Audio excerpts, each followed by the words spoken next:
আমার বাবা বলতেন মেয়েদের পেছনে পড়াশোনার টাকা ঢালা মানেই অপচয়। আমরা 4 ভাই বোন, 2 ভাই আর 2 বোন। আমার মা পর 4 সন্তানের জন্ম দিয়েছিলেন। সবার বড় আমার বড় আপু, তারপর বড় ভাইয়া, তারপর আমি, আর সবার ছোট আমার ছোট ভাই। বাইরে থেকে মানুষ আমাদের একটা সুখী পরিবার হিসেবেই দেখতো। আমার বাবা ছিলেন ভীষণ পরিশ্রমী একজন মানুষ। তিনি একটা বড় কোম্পানির প্রাইভেট কার চালাতেন। প্রতিদিন খুব ভোরে তিনি কাজে বেরিয়ে যেতেন। কোনো দিন ফিরতে ফিরতে গভীর রাত হয়ে যেত। মুখটা ক্লান্তিতে কালো হয়ে থাকতো, কিন্তু তিনি কখনো মুখে অভিযোগ করতেন না। আমার মাও সমান পরিশ্রমী ছিলেন। আমাদের টিন শেড বাড়ির সামনে ছোট্ট একটা মুদির দোকান দিয়েছিলেন মা। সেখানে খাতা কলম, বোতলজাত পানি, মাম পানির jar, cold drinks, chips, biscuit আর পাড়ার মানুষদের প্রতিদিনের টুকটাক দরকারি জিনিসপত্র বিক্রি করতেন। এলাকার সবাই মাকে চিনতো। স্কুলের ছেলেমেয়েরা মায়ের দোকান থেকে খাতা কলম কিনতো। অফিস ফেরত মানুষজন বাড়ি ফেরার পথে একটু দাঁড়িয়ে মায়ের দোকান থেকে ঠান্ডা পানি বা ড্রিঙ্কস খেয়ে যেতেন। মা বাবা দুজন মিলে হাড়ভাঙ্গা খাটুনি খেটে আমাদের বড় করেছিলেন। অন্তত ছোটবেলায় আমি সেটাই বিশ্বাস করতাম। আমার বড় আপু ছিল তার প্রাইমারি স্কুলের সবচেয়ে মেধাবী ছাত্রীদের একজন। প্রতিটা টার্মে সে ফার্স্ট হয়েছিল, চমৎকার রেজাল্ট নিয়ে বাড়ি ফিরতো। শিক্ষকেরা সবসময় আপুর প্রশংসায় পঞ্চমুখ থাকতো। যখনই আপুর প্রোগ্রেস রিপোর্ট বা রেজাল্ট কার্ড দিত, মা খুব গর্ব করে সেটা প্রতিবেশীদের দেখাতেন। দেখেন আমার মেয়ের রেজাল্ট, একদিন ও অনেক বড় মানুষ হবে। মা মুখে চওড়া হাসি নিয়ে বলতেন। আপুর স্বপ্ন ছিল সে বড় হয়ে উকিল হবে। বই পড়ার প্রতি ওর দারুণ ঝোঁক ছিল। ঘন্টার পর ঘন্টা সে ডায়েরিতে নোট লিখতো আর আয়নার সামনে দাঁড়িয়ে হাত নেড়ে নেড়ে ওকালতির বক্তৃতা প্র্যাকটিস করত। আপু যে সফল হবে এ নিয়ে কারো মনে কোনো সন্দেহ ছিল না। কারো মনে না থাকলেও একজনের মনে ছিল, আমার বাবা। সবকিছু উলটপালট হয়ে গেল সেই বছর যখন আপু পঞ্চম শ্রেণীর সমাপনী পরীক্ষা শেষ করলো। সে খুব ভালো জিপিএ নিয়ে ট্যালেন্ট পুলে বৃত্তি পেল। মা তো মুখ খুশিতে আত্মহারা। মা ইতিমধ্যে পাড়ার ভালো ভালো বালিকা উচ্চ বিদ্যালয়ের খোঁজ খবর নেওয়া শুরু করে দিয়েছিল। স্কুলের বেতন, ইউনিফর্ম, বইপত্রের খরচ আর ভর্তির নিয়ম কানুন নিয়ে মা সবার সাথে কথা বলেছিল। উত্তেজনায় আপুর রাতে ঘুম আসতো না। সে ভেবেছিল তার জীবনের একটা নতুন আর দারুণ অধ্যায় শুরু হতে যাচ্ছে, কিন্তু সে জানতো না তার জন্য কি ভয়ানক একটা ঝড়ের অপেক্ষা করছে। এক রাতে রাতের খাবার শেষ করার পরে মা কথাটা তুললেন, হাই স্কুলের ভর্তির ফর্ম ছাড়া শুরু হয়েছে। মা বাবাকে বললেন, আমাদের এখন থেকে টাকা পয়সার প্রিপারেশন নিতে হবে। বাবা চুপ করে রইলেন। মা ভাবলেন বাবা শুনতে পাননি, তাই তিনি কোন কোন স্কুলের কথা বলেছেন তা বিস্তারিত বলতে লাগলেন। ঠিক তখনই বাবা হুট করে তার হাতের চামচটা ভাতের থালায় ছুঁড়ে ফেললো। শব্দটা এত জোরে হলো যে ডাইনিং টেবিলে সবাই এক মুহূর্তে স্তব্ধ হয়ে গেল। বাবা সরাসরি মায়ের চোখের দিকে তাকালেন। তারপরের কথাটা আমাদের পুরো পরিবারের ভবিষ্যতের চিরতরে বদলে দিল। আজকের পর থেকে কোনো মেয়ের সন্তানের পড়াশোনা খরচের মধ্যে আমি নাই। প্রথমে আমরা ভেবেছিলাম বাবা মজা করছেন। মা তো হালকা করে হেসে উড়িয়ে দিলেন, কিন্তু বাবার মুখের কঠিন অভিব্যক্তি একটুও বদলালো না। পুরো ঘর নিস্তব্ধ হয়ে গেল। কি বলছো এসব? মা জিজ্ঞেস করলেন। বাবা চেয়ারে হেলান দিয়ে বসলেন। তুমি যদি তোমার মেয়েদের স্কুলে পাঠাতে চাও, নিজের দায়িত্বে পাঠাও, আমার কাছে কোনো টাকা চাবে না। মা হাঁ করে বাবার দিকে তাকিয়ে রইলেন। আমরাও সবাই শকড। বাবা এমন স্বাভাবিক গলায় কথাগুলো বলছিলেন যেন রাতের আবহাওয়া কেমন তা নিয়ে কথা বলছেন। আমি শুধু ছেলেবেলার পড়াশোনার দায়িত্ব নেব। কেউ একটা কথাও বলতে পারলো না। আমার বড় আপুর মুখটা কেমন যেন ফ্যাকাশে হয়ে গেল। মা ভাবলেন তিনি হয়তো কানে ভুল শুনছেন। এরা তো নিজের রক্ত, তোমার সন্তান। মা বলল। বাবা মাথা নাড়লেন। হ্যাঁ, আর আমি সিদ্ধান্ত নিয়েছি আমার উপার্জনের টাকা শুধু আমার ছেলেদের পড়াশোনার পেছনে খরচ হবে। আমার আজও মনে আছে মুহূর্তের মধ্যে আপুর মুখের রং কিভাবে বদলে গিয়েছিল। গত কয়েক সপ্তাহ ধরে যে আনন্দ ও বুকে চেপে রেখেছিল তা এক নিমিষে কর্পূরের মতো উড়ে গেল। মা চিৎকার করে জিজ্ঞেস করলেন, কেন তিনি এমন করছেন? বাবার দেওয়া উত্তরটা আমাদের সবাইকে স্তব্ধ করে দিল। বাবা বললেন, মেয়েদের পেছনে পড়াশোনা টাকা ঢালা মানে শুধু অর্থের অপচয়। তার মতে একটা মেয়ে যত বড় ডিগ্রি লাভ করুক না কেন, শেষমেশ তাকে অন্যের বাড়ি গিয়ে রান্না বান্নাই করতে হয়, স্বামীর সংসারই সামলাতে হয়। তিনি বললেন, মেয়ের পড়াশোনা সুফল বুক করবে অন্য একটা পরিবার, যারা ওকে বিয়ে করে নিয়ে যাবে। যে পরিবার টাকা খরচ করে ওকে পড়ালো তাদের কপালে কিছুই জুটবে না। তারপর বাবা আঙ্গুল উঁচিয়ে মায়ের দিকে ইশারা করলেন। তুমি নিজেই তো এর সবচেয়ে বড় উদাহরণ। ঘরটা যেন বরফের মতো ঠান্ডা হয়ে গেল। মায়ের চোখে একটা তীব্র আঘাত পাওয়ার দৃষ্টি ফুটে উঠল। বাবা থমকালেন না, বললেই চললেন, তোমার তো ইডেন কলেজ থেকে মাস্টার ডিগ্রি আছে, আজকে তুমি সেই ডিগ্রি দিয়ে কি করছো? কেউ কোনো উত্তর দিল না। আমার দাঁড় করিয়ে দেওয়াই ছোট্ট মুদির দোকানে বসে সওদা বিক্রি করছো। বাবার কথাগুলো তীরের মতো এসে বিচ্ছিল। ছোট্ট হওয়া সত্ত্বেও আমার ঘরের ভেতরে সেই দম বন্ধ করা পরিস্থিতি টের পাচ্ছিলাম। মা তাও যুক্তি দেওয়ার চেষ্টা করলেন। তিনি বুঝালেন যে পড়াশোনা তাকে অনেকবার সাহায্য করেছে। এই শিক্ষার কারণে তিনি দোকানের হিসাব নিকাশ, বেচা কেনা এত ভালোভাবে পরিচালনা করতে পারছেন। পড়াশোনা মানে শুধু টেবিল চেয়ারে সরকারি বা কর্পোরেট চাকরি পাওয়া নয়।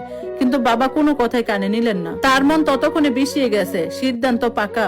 তার মতে ছেলেদের পেছনে ইনভেস্ট করা অনেক বেশি লাভজনক। ছেলেরা বংশের নাম টিকিয়ে রাখবে, বুড়ো বয়সে বাবা মাকে খাওয়াবে পড়াবে, আর মেয়েরা হলো পরের ধন।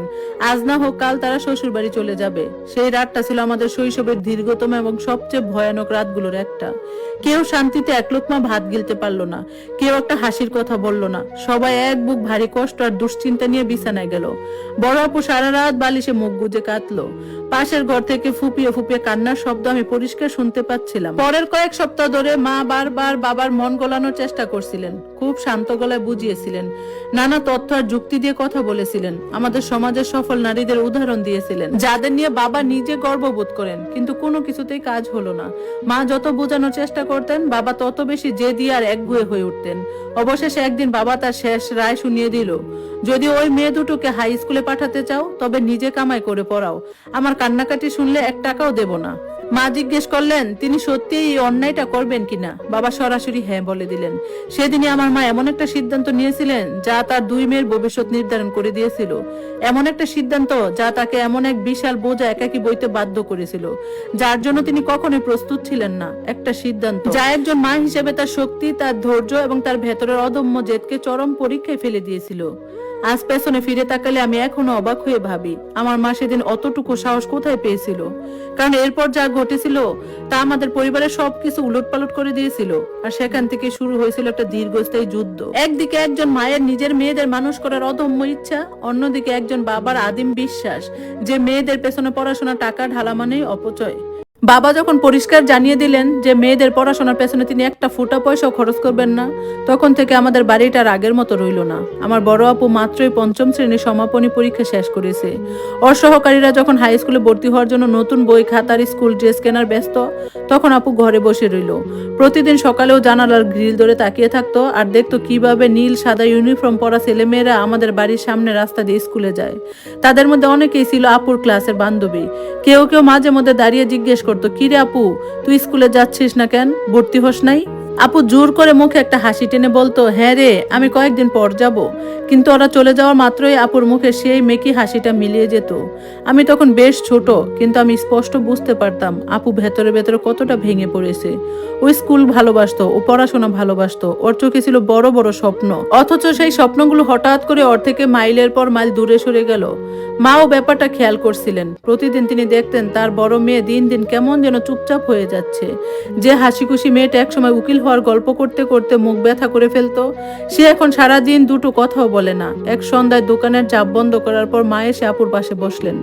দুজন মিলে অনেকক্ষণ কথা বললেন। সেদিন তাদের মধ্যে কি কি কথা হয়েছিল তার সবটা আমি জানি না, তবে মায়ের মুখ থেকে বলা একটা প্রতিশ্রুতি আমার আজও মনে আছে, যে একটা কথা আপুকে বেঁচে থাকার নতুন শক্তি দিয়েছিল, আম্মু আমার তুই দেখিস তুই আবার স্কুলে যাবি। আপু মায়ের দিকে চোখ বড় বড় করে তাকালো, তুমি সত্যি বলছো মা? মা ওর হাত দুটো শক্ত করে চেপে ধরলেন। হ্যাঁ, কিভাবে করব আমি জানি না, কিন্তু তোকে আমি পড়াবই। সেই সময় মায়ের একার পক্ষে হাই স্কুলের ভর্তি, সেশন ফ্রি আর প্রতি মাসের বেতনের টাকা জোগাড় করা একেবারেই অসম্ভব ছিল। সামনের ওই ছোট মুদি দোকান থেকে খাতা কলম আর চিপস বিস্কিট বিক্রি করে যে সামান্য লাভ হতো, তা দিয়ে সংসারে টুকটাক খরচ চালাতে হিমশিম খেতে হতো। কিন্তু মা আপুকে এভাবে ঘরে বসে অলস সময় কাটাতে দিতে রাজি ছিলেন না।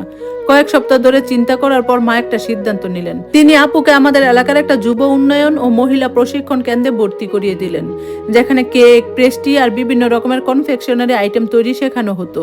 মায়ের আইডিয়াটা ছিল সহজ, আপু ঘরে বসে না থেকে একটা কাজ শিখুক, আর এই ফাঁকে মা ওর স্কুলের খরচের টাকা জোগাড় করার ব্যবস্থা করবেন। আপু প্রথমে এই প্রস্তাবে রাজি হতে চাননি। এমন নয় যে হস্তশিল্প বা এই কাজকে ছোট করে দেখতো, আসলে এটা তো ওর মন থেকে চায়নি। ওর স্বপ্ন ছিল ক্লাসরুমে ফিরে যাওয়া, ওর স্বপ্ন ছিল বেঞ্চে বসে স্যারের লেকচার শোনা, পড়ালেখা চালিয়ে যাওয়া। কেক বানাতে শেখা ওর জীবনের লক্ষ্য ছিল না, তবুও রাজি হলো।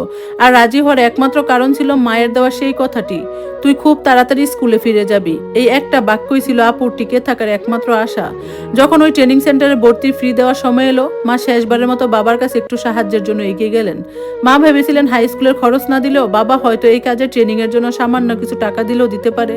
সর্বোপরি এটার খরচও স্কুলের চেয়ে অনেক কম ছিল। এক রাতে মা বাবার কাছে গিয়ে দাঁড়ালেন, পুরো প্ল্যানটা বুঝিয়ে বললেন যে ওদের বড় মেয়ে কেক আর পেস্ট্রি কাজ শিখতে চাচ্ছে। তারপর মা জিজ্ঞেস করলেন, বাবাই সামান্য খরচে একটু হাত বাড়াতে পারবে কিনা। বাবা যে উত্তরটা দিলেন তা মায়ের বুকটা ভেঙে চুরমার করে দিল। বাবা উচ্চ স্বরে হেসে উঠলেন। কোনো আনন্দের কারণে নয়, চরম বিরক্তি থেকে কুৎসিত একটা হাসি দিয়ে উঠলেন তিনি উল্টো মাকে দোষারোপ করতে লাগলেন যে মা নাকি সমাজ আর মানুষের সামনে বাবাকে একজন নিষ্ঠুর বাবা হিসেবে প্রমাণ করার চেষ্টা করছেন। বাবার মতে মা বারবার ওই পড়াশোনার আর ট্রেনিং এর কথা তুললে কেবল মানুষকে এটা দেখানোর জন্য যে বাবা একজন খারাপ মানুষ। মা স্তব্ধ হয়ে বাবার দিকে তাকিয়ে রইলেন। কিছুক্ষণের জন্য মায়ের মুখ দিয়ে কোনো কথা বের হলো না। তারপর মা খুব শান্ত গলে একটা সহজ প্রশ্ন করলেন, ওরা যদি স্কুলে না যায় তবে তোমার মেয়েদের নিয়ে তোমার ভবিষ্যৎ পরিকল্পনাটা কি? বাবার উত্তরটা দিতে 1 সেকেন্ডও সময় লাগলো না। যে এই চিন্তা তিনি মনে মনে বহু আগে থেকে পাকা করে রেখেছেন, ওদের ব্যবসা করা শেখাও। মা ব্রু কুচকে তাকালেন। কিসের ব্যবসা? যে কোনো ব্যবসা। বাবা খুব আত্মবিশ্বাসের সাথে বলতে লাগলেন, ওদের দোকানে বসাও, কিভাবে সওদা বেচতে হয়, কিভাবে কাস্টমার সামলাতে হয় তা শেখাও। তারপর বাবা এমন একটা কথা যোগ করলেন যা শুনে মা বুঝতে পারলেন এই লড়াই তিনি সম্পূর্ণ একা। বাবা বললেন, বয়স একটু হলে ওদের ভালো দেখে পাত্রস্থ করে দেব, বেশ খালাস। পুরো ঘর নিস্তব্ধ হয়ে গেল। মা বেশ কয়েক সেকেন্ডে বাবার মুখের দিকে তাকিয়ে রইলেন। মা হয়তো আশা করেছিলেন বাবা বলবেন যে তিনি মজা করছেন, কিন্তু বাবা একটু মজা করছিলেন না। তিনি প্রতিটি শব্দ মন থেকে বলছেন। তার মতে একটা মেয়ের ভবিষ্যৎ পড়াশোনার উপর নির্ভর করে না, নির্ভর করে ভালো একটা বিয়ের উপর। তার ধারণা অনুযায়ী একটা সংসার বা দোকান চালানো শিখতে পারলে একজন মেয়ের প্রাপ্তবয়স্ক জীবনের সব প্রস্তুতি শেষ। সেদিন রাতে মা অনেক কেঁদেছিল, আমাদের সামনে নয়। তিনি অপেক্ষা করছিলেন যতক্ষণ না আমরা সবাই ঘুমিয়ে পড়ি। কিন্তু আমি মায়ের কান্নার শব্দ পেয়েছিলাম। আমাদের টিনশেড ঘরের দেয়ালগুলো ছিল খুব পাতলা, আর কিছু কিছু কষ্ট এত ভারী হয় যে তা আড়াল করে রাখা যায় না। পরের দিন সকাল থেকে মায়ের মধ্যে একটা বড় পরিবর্তন দেখা গেল। মা বাবার সাথে আর কোনো তর্ক করলেন না, কোনো অনুনয় বিনয় করলেন না। বাবাকে বোঝানোর সব চেষ্টা তিনি চিরতরে বন্ধ করে দিলেন। আমাদের পড়াশোনা নিয়ে বাবার সাথে আর কোনো প্রশ্ন তুললেন না। সেই রাতের ব্যবস্থাপনায় ছিল শেষবার যখন মা বাবার সাথে এই বিষয়ে কোনো কথা বলছিলেন। বাবা তার অবস্থান পরিষ্কার করে দিয়েছিলেন, আর মাও শেষ পর্যন্ত মেনে নিয়েছিলেন যে নিজের সন্তানদের জন্য তাকে একাই লড়াই করতে হবে। আপু শেষ পর্যন্ত কেক আর কনফেকশনারি কাজ শিখতে যাওয়া শুরু করলো। প্রতিদিন সকালেও সেন্টারে যেত, ও কেক বানানো শিখলো। ও কিভাবে মাংসে পাই, ডোনাট, নিমকি, সমুচা আর নানা রকম পেস্ট্রি বানাতে হয় তা রপ্ত করলো। ও কঠিন পরিশ্রম করত। কাস্টমাররা যখন ওর হাতের কাজের প্রশংসা করত, ও হাসি মুখে তা গ্রহণ করত। কিন্তু মনের গভীরে ও এখনো একটা ক্লাসরুমের জন্য চাতক পাখির মতো তৃষ্ণার্ত ছিল। ও এখন স্কুলের ইউনিফর্ম পরতে চাইতো। ও কখনো কাঁধে বইয়ের ব্যাগ ঝুলিয়ে স্কুলে যেতে চাইতো। ইতিমধ্যে বাবা আমার 2 ভাইয়ের স্কুলে সব খরচ নিয়মিত দিয়ে যাচ্ছিলেন। আর আমার কথা বলতে গেলে ওনার দয়ায় আমি তখনও প্রাইমারি স্কুলে যাওয়ার অনুমতি পাচ্ছিলাম। কিন্তু বাবা তার আসল উদ্দেশ্য আমাদের আগেই পরিষ্কার করে জানিয়ে দিয়েছিলেন। তিনি বারবার মাকে মনে করিয়ে দিতেন যে 5ম শ্রেণী পাশ করাই হলো ওনার পক্ষ থেকে মেয়েদের জন্য সর্বোচ্চ শিক্ষা। বাবা যখন এই কথা বলতেন আমার পেটের ভেতরটা কেমন যেন মোচড় দিয়ে উঠতো। আমি ছোট হলেও জানতাম খুব জলদি আমার পালাও আসছে। একদিন আমি প্রাইমারি স্কুল শেষ করব, আর সেই দিনটা যখন আসবে আমাকে আমার বড় আপুর মতোই একই ভাগ্যের মুখোমুখি হতে হবে। কিন্তু মা ততদিনে তার নিজস্ব পরিকল্পনা শুরু করে দিয়েছিলেন, খুব নীরবে গোপনে, এক বুক দৃঢ় সংকল্প নিয়ে।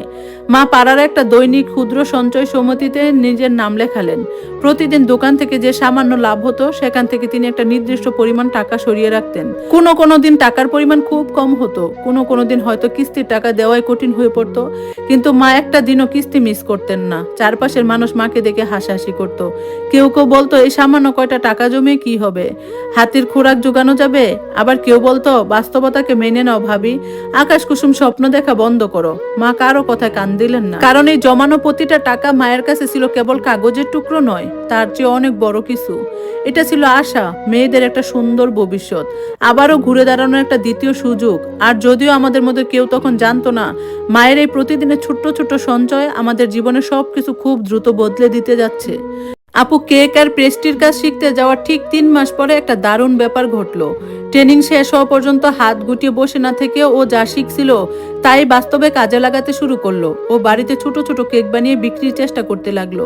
পাশাপাশি ও মুসমুসে নিমকি আর খাস্তা সমুচা বানাতে শুরু করলো। প্রতি কয়েকদিন পর পর ও বেশ বড় একটা কড়াই নিমকি ভাজতো আর সেগুলোকে পলিথিনে সুন্দর করে প্যাকেট করতো। তারপরও সেগুলো মায়ের দোকানে নিয়ে যেত। মা খুব গর্ব করে সেই নিমকির প্যাকেটগুলো দোকানের চিপস, বিস্কুট আর কোল্ড ড্রিঙ্কসের পাশে সাজিয়ে রাখতেন। আমাদের সবাইকে অবাক করে দিয়ে পাড়ার মানুষগুলো সেগুলো কিনতে শুরু করলো। কাস্টমাররা এসে আরো নিমকি খোঁজ করতো। এমনকি কেউ জন্মদিনের কেকের স্পেশাল অর্ডারও দেওয়া শুরু করলো। কয়েক মাস পরে এই প্রথম আমি আপুর চোখে সত্যিকারের এক চিলতে আনন্দ আর উত্তেজনা দেখলাম। ও ও এখনো স্কুল মিস করতো, ও এখনো পড়ালেখা চালিয়ে যেতে চাইতো, কিন্তু অন্তত ঘরে বসে না থেকে প্রোডাক্টিভিটির কিছু একটা তো করছিল। প্রতিদিন সন্ধ্যায় দোকানের বেচাকেনার হিসাব শেষ করে মা লাভের টাকাটা আপুর হাতে তুলে দিতেন, আর দেওয়ার সময় সবসময় একই কথা বলতেন, এই টাকাটা ভুলেও খরচ করবি না। আপু মাথা নেড়ে বলতো, আচ্ছা মা, জমিয়ে রাখবো। আর ওই ঠিক সেটাই করেছিল। একটু একটু করে ও ওর জমানো খাতার ভেতরে লাভের টাকাগুলো জমাতে লাগলো। টাকাটা খুব বেশি ছিল না, কিন্তু দিন দিন তা বাড়ছিল। মা ওইদিকে তার দৈনন্দিন কিস্তি ডিপিএস স্কিমটা সচল রেখেছিল। প্রতিটা দিন নিজের সাধ্যমতো যতটুকু পারতেন তিনি সঞ্চয় সমিতির বক্সে ফেলে আসতেন। কোনোদিন টাকাটা কম হতো, কোনোদিন আরো কম, কিন্তু মা কখনো থামেননি। এদিকে আমাদের জীবন তার নিজস্ব নিয়মেই চলছিল। বাবা তার সেই একলা দায়িত্বে অবিচল ছিলেন, শুধু ছেলেদের মানুষ করা। তিনি আমার দুই ভাইয়ের স্কুলের বেতন আর প্রাইভেটের টাকা কোনো দ্বিধা ছাড়াই দিয়ে দিতেন। সংসারে বাজার সদাই আর বাকি সব খরচও তিনিই চালাতেন। কিন্তু যখনই মেয়েদের পড়াশোনার প্রসঙ্গ উঠতো, বাবা সেই অনর অবস্থা একটু নড়তো না। বাবার চোখে কোনো কিছুই বদলায়নি, কিন্তু বাবা জানতেন না মা আড়ালে আড়ালে একটা বড় লক্ষ্যের দিকে নীরবে এগিয়ে যাচ্ছেন। এভাবে একটা পুরো বছর কেটে গেল, একটা গোটা বছর। ততদিনে আপুর ক্লাসের সব বান্ধবীরা ষষ্ঠ শ্রেণী পার করে সপ্তম শ্রেণীতে উঠে গেল। যখনই ওরা স্কুল ড্রেস পরে দল বেঁধে আমাদের বাড়ির সামনে দিয়ে হেঁটে যেত, আপুর জানালার আড়াল থেকে নীরবে ওদের দেখতো। মাঝে মাঝে বান্ধবীরা দাঁড়িয়ে আপুর সাথে গল্প করত। ওরা ওদের নতুন স্কুলের স্যারদের কথা, অ্যাসাইনমেন্ট আর ক্লাসের নতুন বান্ধবীদের গল্প করত। ওরা চলে যাওয়ার পর আপু কেমন যেন একদম চুপ মেরে যেত। আমি জানতাম ও মনে মনে কি ভাবছে। আজ ওরও ওই বান্ধবীদের সাথে স্কুলে থাকার কথা ছিল, কোনো মুদির দোকানে বসে থাকার কথা ছিল না, কোনো কনফেকশনারিতে কেক বানানোর কথা ছিল না। ওর জায়গায় ছিল ক্লাসরুমে। একদিন দুপুরে মা কোত্থেকে যেন একটা ফর্ম নিয়ে বাড়িতে ফিরলেন, একটা সরকারি বালিকা উচ্চ বিদ্যালয়ের ষষ্ঠ শ্রেণীতে ভর্তির আবেদন ফর্মটা দেখা মাত্র আপুর চোখ দুটো চরক গাছ হয়ে গেল। সে নিজের চোখকে বিশ্বাস করতে পারছিল না। মা হাসলেন, নে ফর্মটা পূরণ কর। আপুর মুখটা দেখে মনে হচ্ছিল ও এখনই কেঁদে ফেলবে। অনেকদিন পর ও ফ্যাকাশে মুখে আবার আশার আলো ফিরে এলো। ও ফর্মটা খুব যত্ন করে পূরণ করলো। এর কয়েক সপ্তাহ পর ও ভর্তি পরীক্ষা অংশ নিল। আমাদের পুরো পরিবার ফলাফলের জন্য অধীর আগ্রহে অপেক্ষা করছিল। যদিও বাবা এমন একটা ভাব করছিলেন যেন ওনার কোনো মাথা ব্যথাই নেই, কিন্তু ঘরে সবাই জানতো এই রেজাল্ট আমাদের জন্য কতটা গুরুত্বপূর্ণ। যখন ফাইনাল রেজাল্ট দিল, দেখা গেল আপু খুব ভালো মার্কস নিয়ে টিকে গেছে। মা খুশিতে আত্মহারা হয়ে গেলেন। আপুর মুখের হাসি আর থামছিল না। বেশ কয়েকদিন ধরে ও সেই ভর্তির চিঠিটা সারা বাড়ি এমন ভাবে হাতে নিয়ে ঘুরে বেড়ালো যেন ওটা কাগজের টুকরো নয়, নিখাত সোনা। কিন্তু এবার সামনে এলো আসল ও সবচেয়ে বড় সমস্যা। ভর্তি হওয়া তো কেবল শুরু ছিল, কিন্তু স্কুলের সেশন ফি, নতুন বছরের এক গাদা বই খাতা, স্কুল ড্রেস, জুতো আর আনুষঙ্গিক আরো অনেক খরচ মেলাতে হবে। সব মিলিয়ে যে অঙ্কটা দাঁড়ালো তা মায়ের ওই জমানো টাকা আর ডিপিএস এর ভাঙানো টাকা দিয়ে পুরোপুরি মেটানো সম্ভব ছিল না। বেশ কয়েকদিন ধরে মাকে খুব চিন্তিত দেখালো। আমি খেয়াল করলাম মা রাতের বেলা ডায়েরি খুলে হিসাবের অঙ্কগুলো বারবার মেলাচ্ছেন। কখনো কখনো দোকান বন্ধ করার পর তিনি একা একা চুপচাপ বসে থাকতেন, ভাবতেন, প্ল্যান করতেন, কোনো একটা উপায়ের সন্ধান করছিলেন। তারপর একদিন মা একটা চরম সিদ্ধান্ত নিলেন, ভীষণ ঝুঁকিপূর্ণ একটা সিদ্ধান্ত, এমন একটা সিদ্ধান্ত যা আমাদের জীবনের সবকিছুকে উলটপালট করে দিতে পারে। কয়েক মাস আগে বাবা মায়ের কাছে একটা বড় অঙ্কের টাকা আমানত হিসেবে রাখতে দিয়েছিলেন। একটা গাড়ি কেনার জন্য অন্য কোনো ডিল করার টাকা ছিল ওটা। বাবা মাকে এই ব্যাপারে খুব বিশ্বাস করতেন। টাকা মায়ের আলমারির ড্রয়ারে একদম নিরাপদে রাখা ছিল। এখন নিজের মেয়ের ভর্তি বাতিল হয়ে যাওয়ার উপক্রম দেখে মা তার জীবনের সবচেয়ে বড় ঝুঁকিটা নিলেন। তিনি বাবার সেই গচ্ছিত টাকা ব্যবহার করে ফেললেন, একটা একটা করে প্রতিটা টাকা। ওখান থেকে আপুর স্কুলের সেশন ফি দেওয়া হলো, নতুন স্কুল ড্রেস বানানো হলো, পড়াশোনা সব দরকারি বই খাতার জিনিসপত্র কেনা হলো। আর এভাবে দীর্ঘ একটা বছর ঘরে বসে থাকার পর আমার আপু আনুষ্ঠানিকভাবে আবার সেই হাই স্কুলের ছাত্রী হয়ে গেল। যেদিন আপু দর্জির দোকান থেকে ওর নতুন স্কুল ড্রেসটা নিয়ে এলো, সেই দিনটা আমার জীবনের অন্যতম সেরা একটা স্মৃতি হয়ে থাকবে। সে জামাটা এত আলতো করে হাতে ধরে রাখছিল যেন একটু জোরে ধরলেই ওটা মিলিয়ে যাবে। ও বারবার ওটার দিকে তাকিয়ে দেখছিল। তারপরও হুট করে মায়ের দিকে ছুটে গিয়ে মাকে এত জোরে জড়িয়ে ধরলো যে দুজনে প্রায় মাটিতে পড়ে যাচ্ছিল। আপুর চোখ বেয়ে নোনা পানি গড়িয়ে পড়ছিল। মা, থ্যাংক ইউ সো মাচ মা। মা নিজের চোখের পানি আড়াল করার চেষ্টা করতে করতে হাসলেন। আমি তোকে বলেছিলাম না রে, তুই আবার স্কুলে যাবি। আপু মাথা নাড়ালেন। তারপর মাকে একটা কথা দিল। একই কথা ও বারবার বলছিল, মা আমি তোমার এই ত্যাগের মর্যাদা রাখবো, আমি তোমাকে কখনো হতাশ করব না। সেদিন সন্ধ্যায় ও জামাটা খুব সুন্দর করে ধুয়ে ইস্ত্রি করে ঘরের এমন একটা জায়গায় ঝুলিয়ে রাখলো যেখান থেকে সবাই ওটা দেখতে পায়। ঘুমাতে যাওয়ার আগে অন্তত 20 বারের মতো বেশি ওই ড্রেসটার দিকে তাকিয়েছিল। ওর কাছে ওটা শুধু একটা ড্রেস ছিল না, ওটা ছিল এই কথার প্রমাণ যে ওর স্বপ্নগুলো এখনো মরে যায়নি, এগুলো এখনো বেঁচে আছে। সবকিছু একদম পারফেক্ট মনে হচ্ছিল, ঠিক তখন পর্যন্ত যতক্ষণ না বাবা রাতে কাজ শেষে বাড়ি ফিরলেন। অন্যান্য দিনের মতোই বাবা ঘরে ঢুকলেন এবং ফ্রেশ হয়ে আরাম করে বসলেন। ঠিক তখনই বাবার চোখটা গিয়ে পড়লো ঘরের কোণে ঝুলে থাকা সেই নীল সাদা স্কুল ড্রেসটার উপর। তিনি এক দৃষ্টিতে ওটার দিকে তাকিয়ে রইলেন। প্রথম কয়েক মুহূর্ত ঘরের কেউ একটা কথাও বলল না। বাবা ওটার দিকে তাকিয়ে রইলেন। তারপর তিনি ধীরে ধীরে মায়ের দিকে ঘুরলেন। তুমি ওকে আবার স্কুলে ভর্তি করাইছো? পুরো বাড়ি যেন এক সেকেন্ডে শ্মশানের মতো স্তব্ধ হয়ে গেল। মা বাবার চোখের দিকে তাকালেন। হ্যাঁ। এরপর আবার একটা দীর্ঘ নীরবতা, ভীষণ দমবন্ধ করা, অস্বস্তিকর একটা নীরবতা। বেশ কয়েক মিনিট কেউ কোনো কথা বলল না। বাবা শুধু সেখানে বসে রইলেন, মুখে কোনো অভিব্যক্তি নেই। তিনি কিছু একটা ভাবছিলেন। তারপর হঠাৎ করে বাবা সেই জমাট বাঁধা নীরবতা ভাঙলেন। আমার যে টাকাটা তোমার কাছে রাখতে দিছিলাম। বাবার মুখ থেকে এই কথাটা বের হওয়া মাত্রই মায়ের মুখের রং এক নিমিষে বদলে গেল। সেই টাকাটা আমার এখনই লাগবে, বের করো। মায়ের মুখ থেকে সব রক্ত যেন কেউ শুষে নিয়ে গেল। তিনি ফ্যাকাশে হয়ে গেলেন। আপু এক জায়গায় জমে বরফ হয়ে গেল। আমার ভাইয়েরা যে যার কাজ ফেলে স্তব্ধ হয়ে তাকিয়ে রইল। এমনকি আমিও আমার নিঃশ্বাস বন্ধ করে ফেললাম। কারণ আমরা সবাই একটা সত্য খুব ভালো করেই জানতাম, সেই টাকাটা আর আলমারিতে নেই। তার প্রতিটা আনা পয়সা আপুর পড়াশোনার পেছনে খরচ হয়ে গেছে। আর বাবার মুখে সেই কঠিন চাহনি দেখে পরিষ্কার বোঝা যাচ্ছিল তিনি এই ব্যাপারে বিন্দুমাত্র কিছু জানেন না।